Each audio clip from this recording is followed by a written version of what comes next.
কারো যদি systemic lupus এরিথেমেটোসাস থাকে, তার কিন্তু ইন্ট্রাউটেরাইন ডেথ অর্থাৎ সে মায়ের কিন্তু ইন্ট্রাউটেরাইন ডেথ অর্থাৎ পেটের মধ্যে বাচ্চা মরে যাওয়ার একটু সম্ভাবনা বেশি থাকে।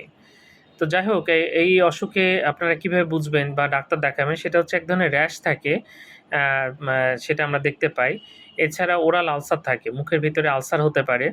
এটা পেইনফুল হতে পারে, ব্যথা থাকতে পারে এবং অনেক সময় পেইনলেস আলসার হয়। অ্যালোপেশিয়া হয়, চুলটা পড়ে যায় এবং ডিস্কয়েড র্যাশ, ডিস্ক দেখতে ডিস্কের মতো এক ধরনের র্যাশ হয়। এই জিনিসগুলো কিন্তু দেখতে পাওয়া যায়।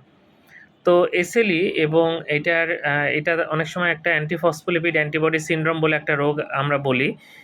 সেটা একটা জটিল রোগ এবং এর ফলে কিন্তু শরীরের বিভিন্ন জায়গায় রক্ত জমাট বেঁধে যেতে পারে।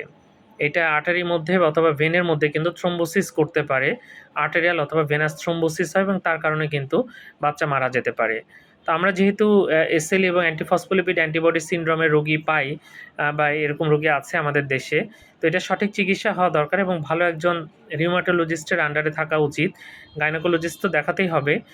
তারা যেভাবে চিকিৎসা দিবেন সেভাবে চিকিৎসা নিতে হবে। কারণ এখানে কিন্তু বাচ্চা মরে যাওয়ার একটা ঝুঁকি থাকে। তো আশা করি আমরা সবাই সচেতন হব এবং এগুলো প্রতিরোধ করার চেষ্টা করব।